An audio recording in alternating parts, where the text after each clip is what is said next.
ਪੰਜਾਬ ਦੀ ਸਿਆਸਤ 'ਚ ਇੱਕ ਵਾਰ ਫਿਰ ਵੱਡੀ ਹਲਚਲ ਦੇਖਣ ਨੂੰ ਮਿਲੀ ਹੈ। ਕਾਂਗਰਸ ਦੇ ਕੌਮੀ ਜਨਰਲ ਸਕੱਤਰ ਤੇ ਪੰਜਾਬ ਮਾਮਲਿਆਂ ਦੇ ਇੰਚਾਰਜ ਭੁਪੇਸ਼ ਬਘੇਲ ਨੇ ਸੰਕੇਤ ਦਿੱਤੇ ਨੇ ਕਿ ਕੈਪਟਨ ਅਮਰਿੰਦਰ ਸਿੰਘ ਦੀ ਕਾਂਗਰਸ 'ਚ ਵਾਪਸੀ ਹੋ ਸਕਦੀ ਹੈ। ਬਘੇਲ ਨੇ ਕਿਹਾ ਕਿ ਜੇ ਕੈਪਟਨ ਮੁੜ ਪਾਰਟੀ 'ਚ ਸ਼ਾਮਲ ਹੋਣਾ ਚਾਹੁੰਦੇ ਨੇ ਤਾਂ ਕਾਂਗਰਸ ਹਾਈ ਕਮਾਂਡ ਇਸ ਪ੍ਰਸਤਾਵ ਤੇ ਗੰਭੀਰਤਾ ਨਾਲ ਵਿਚਾਰ ਕਰੇਗੀ। ਬਘੇਲ ਦਾ ਇਹ ਬਿਆਨ ਉਸ ਵੇਲੇ ਆਇਆ ਜਦੋਂ ਇੱਕ ਦਿਨ ਪਹਿਲਾਂ ਈਡੀ ਨੇ ਫੈਮਾ ਦੇ ਕਥਿਤ ਉਲੰਘਣਾ ਦੇ ਮਾਮਲੇ 'ਚ ਕੈਪਟਨ ਅਮਰਿੰਦਰ ਸਿੰਘ ਤੇ ਉਹਨਾਂ ਦੇ ਬੇਟੇ ਰਣਿੰਦਰ ਸਿੰਘ ਨੂੰ ਸੰਮਨ ਜਾਰੀ ਕੀਤੇ ਨੇ। ਇਹ ਮਾਮਲਾ ਸਾਲ 2016 ਦਾ ਜਿਸ 'ਚ ਵਿਦੇਸ਼ੀ ਫੰਡਾਂ ਦੀ ਹੇਰਾਫੇਰੀ ਦੇ ਦੋਸ਼ ਲੱਗੇ ਸਨ।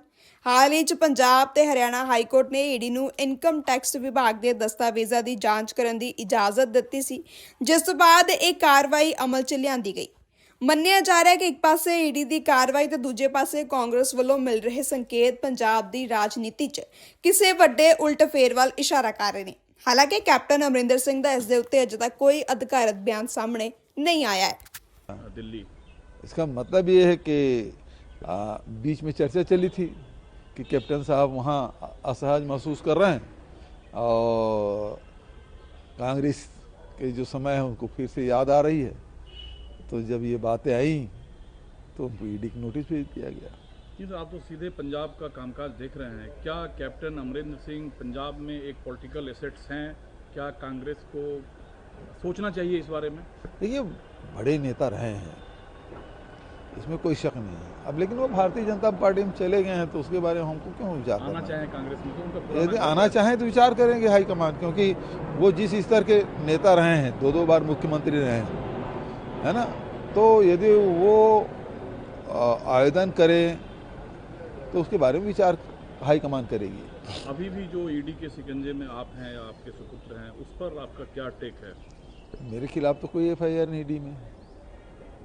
महादेव ऐप को लेकर वो सीबीआई का मामला है, सीबीआई का जरूर रेट पड़ा था, बिल्कुल है ना। ईडी का रेट 2 बार पड़ा, सीबीआई के 1 बार पड़ा। तो लेकिन अब वो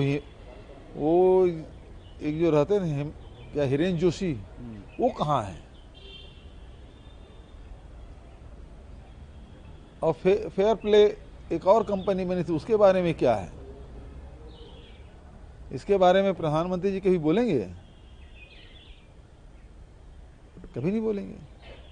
सर, कल राहुल गांधी ने जिस तरीके से, चूंकि आपका विशेष एक अनुभव रहा है, उन्होंने कहा कि किसानों को, मजदूरों को या फिर देश का जो पूरा गौरव है वो सरकार ने बेच दी अमेरिका के हाथों, जो यूएस ट्रेड डील हुआ है।